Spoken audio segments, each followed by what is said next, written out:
प्रणाम दोस्तों। जैसे कि आप जानते हो कि बहुत सारे लोग या आप भी या कोई भी स्वार्थी लोग होते हैं, वो अपने गुरुदेव के पास जाता है तो यही बोलता है कि मैं जन कल्याण हेतु एक विशेष सिद्धि प्राप्त करना चाहता हूँ, जिससे कि लोगों की सहायता कर सकूँ, ये कर सकूँ, वो कर सकूँ। तो कुछ कुछ लोग ऐसा करते हैं, मैं दूसरों का कल्याण के साथ अपना खुद का भी कल्याण करना चाहता हूँ, गुरुदेव मुझे इस सिद्धि प्राप्ति में सहयोग करें या सहायता करें। और ये ऐसे बहुत सारे बोलते हैं, पर वो जब उनको वास्तव में जब सिद्धि प्राप्त होती है तब ना कहाँ का गुरु और कहाँ का ये ऐसा दिमाग हो जाता है, और वो गुरु से संपर्क तोड़ देते हैं और उनको लगने लगता है अभी धन मिल गया, सिद्धि मिल गया, अभी मुझे गुरु जी की कोई ज़रूरत नहीं है। और उस सिद्धि का जो जन कल्याण हेतु, जन सेवा हेतु या दूसरों की सहायता हेतु हमने गुरुदेव को वचन देके लिया था, उसका वो भूल जाते हैं और अपना धन बढ़ाने और अपनी काम वासनाओं को तृप्ति के लिए यूज़ करने लगते हैं। तो तब उसी एक सत्य घटना है जिसका मैं कॉल रिकॉर्डिंग भी है, वो मैं डाल नहीं सकता क्योंकि उस पर पुलिस केस हो चुकी है, इसलिए ठीक है। तो एक साधक था जिसने एक गुरु से जिनसे जन कल्याण हेतु या सेवा हेतु एक विशेष शक्ति को प्राप्त किया और पूर्ण सिद्धि प्राप्त होने के पश्चात वो गुरुदेव से संपर्क तोड़ दिया, क्योंकि अभी लगा कि गुरुदेव कुछ ना कुछ धनराशि मांगेंगे या उसका ये कार्य वो कार्य फ्री में करवा लेंगे। इस चक्कर में उसने संपर्क तोड़ दिया और बात करना बंद कर दिया। उसके बाद वो अपनी जो सिद्धि प्राप्त थी उससे धन तो लाभ ले ही रहा था, साथ ही उसको गलत उपयोग भी करना लगा स्त्रियों की ऊपर। यानी वो हर जो स्त्री मिलती है या महिला मिलती है उस पर वो वशीकरण का प्रयोग करने लगा। और वशीभूत तो इतनी बोलेगी कि पूरा उसका व्हाट्सएप खोल देता, पूरा 100 से ज़्यादा लड़कियों के मैसेज ही आते थे। हाँ, वो 100 से ज़्यादा लड़कियों को वशीभूत किया होगा, ऐसा आप समझ सकते हो। तो उनको यूज़ करने अपनी वासनाओं की पूर्ति के लिए, उनसे धन छीनने के लिए ऐसा वो प्रयोग करने लगा। वो भी अमीर लड़कियों पर ज़्यादा प्रयोग करने लगा। ऐसे करते करते वो अपनी सिद्धि का दुरुपयोग करने लगा। ये इस सिद्धि का जब गुरुदेव को पता चला तो उन्होंने एक बार कॉल करके उसको चेताया कि ये जो कर रहे हो तुम गलत कर रहे हो। तो उसको क्या लगता था कि गुरुदेव अभी मुझे मेरी सिद्धि को छीन नहीं सकते और ना ही वो सिद्धि को मेरे नुकसान पहुंचा सकते और मेरा कुछ बिगाड़ भी नहीं सकते। तो वो गुरुदेव को ही उल्टा बोलने लगा कि आपको क्या पता, आपको ये करना चाहिए, वो करना चाहिए, आप जहाँ हो वही हो, ऐसा उनको दिखाने लगा अपनी। मैं देखो क्या हूँ, ये हूँ, यानी जिनसे विद्या लेके उन्हीं से ये समझाने की कोशिश कर रहा है और उन्हीं को सिखाने का प्रयास किया उसने। तो गुरुदेव ने कहा कि ये जो कर रहे हो तुम गलत कर रहे हो, इसका परिणाम बहुत गलत हो सकता है। तो ये जब जो कर रहे हो उसका त्याग दो और शांति से अपने जो जन सेवा के लिए दिया है उसके लिए ही यूज़ करो और अपना कल्याण करो। तो वो तो सुना नहीं और गुरुदेव को ही उल्टा बता के फ़ोन काट दिया। और फिर से गुरुदेव ने कॉल करने का प्रयास किया तो उसने कॉल नहीं उठाया, और तो गुरुदेव ने भी फिर से उसको कॉल नहीं किया। और कुछ दिनों बाद ऐसा हुआ कि वो ऐसे लड़की को वशीभूत किया जिसका रिलेटेड तांत्रिक से जुड़े थे। तो उनको पता चला कि एक जो मेरे रिश्तेदार के या घर में है महिला, उस पर तांत्रिक वशीकरण प्रयोग किया जिससे हमारे खानदान या परिवार को दाग लग सकता है। तो उसको वो काटने का प्रयास किया पर वो काट नहीं सका क्योंकि बहुत पावरफुल वो शक्ति थी।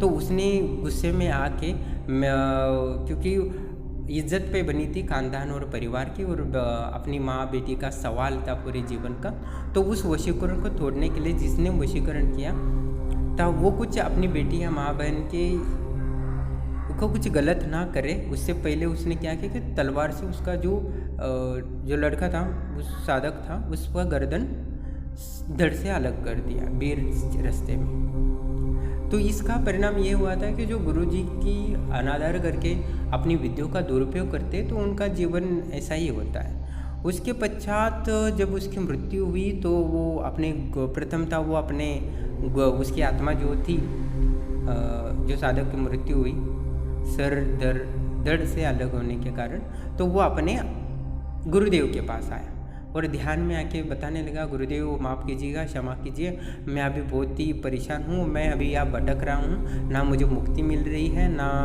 ये हो रहा है, मैं यही अभी चांडाल बन के यहाँ घूम रहा हूँ और मुझे अभी ये कई सालों तक मुझे यहाँ घूमना है, यही सी गली में रहना है, कई हज़ारों साल तक।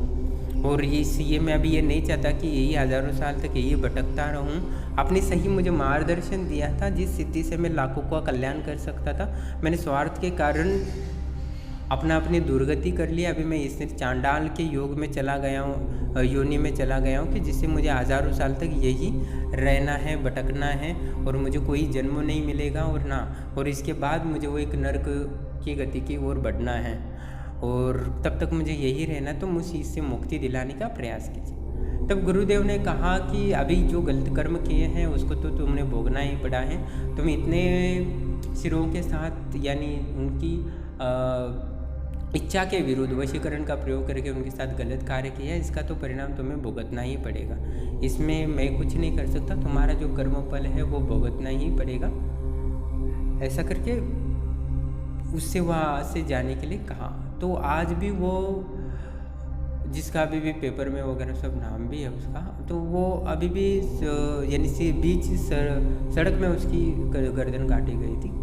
तो वास्तव में किसकी क्यों कटी गई थी ये तो बाकी लोगों को पता नहीं था, पर वास्तव में समाज की दृष्टि से वो बहुत ही ये था कि बहुत गलत हुआ उसके साथ, पर वास्तव में उसके साथ अच्छा ही हुआ, क्योंकि ऐसा होना निश्चित ही था। क्योंकि एक किसी गुरु को जो शक्ति थी, जो भी शक्तियाँ मिलती है गुरु देता है तो वो जन कल्याण के लिए ही देता है। व्यक्तिगत सिद्धियाँ व्यक्तिगत के लिए बिल्कुल भी नहीं होती है, और व्यक्तिगत के लिए होती है तो वो कुछ ही समय के लिए होता है, वो पल भर में मिल जाता है और पल भर में चला जाता है। तो जो भी सिद्धि कभी भी आपको मिले तो उसको जन कल्याण के लिए रखना ही रखना, और आपको कुछ भी उस सिद्धि से लाभ होता है तो 50% से ज़्यादा अपने दान करना होता है, 10% तो अपने गुरु को देना ही होता है, साथ ही बाकी 40% गौर गरीबों को देना होता है, 50% ही अपने पास रखना होता है उस सिद्धि से जो भी लाभ हो।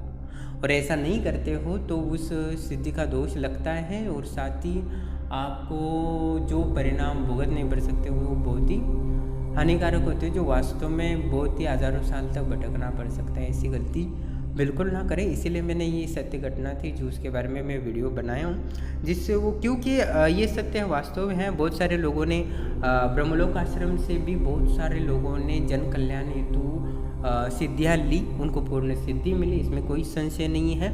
और ब्रह्मलोक आश्रम की शक्तियों ने उनको धन से भी सहयोग किया, उनको सिद्धि भी प्रदान की, विशेष ऊर्जा भी प्रदान की, जिससे कि उनको सिद्धि में कोई प्रॉब्लम ना हो। और किसी किसी को धन की भी समस्या तो उनको भी धन दिलाने के प्रयास किया उस सिद्धि से। फिर भी लोगों ने ब्रह्मलोक आश्रम से धोखा दिया है, और जन कल्याण के लिए जो उन्होंने वादा किया था कि सहायता मैं सेवा में लगा दूंगा इस सिद्धि का, पर उसने यूज़ ना करके अपने स्वार्थ के लिए यूज़ कर ले। तो उनको भी मैं चेतावनी देता हूँ कि आप कितना धन कमा सकते हो उतना कमा लो, पर आपने जो वादा किया था ब्रह्मलोक आश्रम की शक्तियों से कि जन सेवा में लगाएंगे, इस सिद्धि को आपने नहीं लगा रहे हो, तो इसका जो भी परिणाम होता है उसका ब्रह्मलोक आश्रम शक्ति तथा ब्रह्मलोक आश्रम के किसी भी सदस्य इसके जिम्मेदार नहीं रहेगा। ठीक है, धन्यवाद। और मैं सभी से गुजारिश हूँ, तो जो भी साधना करना चाहते निःसंकोच साधनाएँ करें। साधनाएँ तो मिलेंगी तो आपका जीवन परिवर्तन हो सकता है। जो कई जन्मों के जो प्रारब्ध है, पाप दोष हैं, ऋण दोष हैं, जो आपको आगे बढ़ने में रोकते हैं, उस सिद्धि के द्वारा आप जल्दी ही उससे दूर करके आप अपने आध्यात्मिक और भौतिक तो विकास कर सकते हो। तो हर व्यक्ति सिद्धि के लिए प्रयास करना चाहिए अपने गुरुदेव के सानिध्य में, तो निश्चित ही उनको सफलता मिलती है।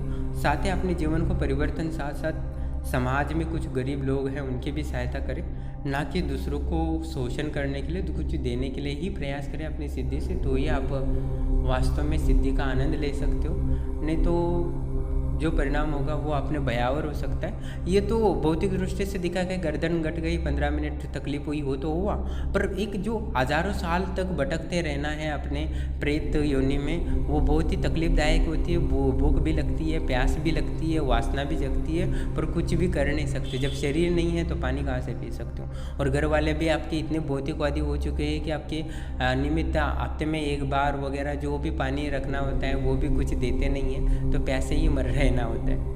ठीक है, तो गलत काम बिल्कुल भी ना करें जिसका परिणाम आपकी आत्मा को भुगतना पड़े।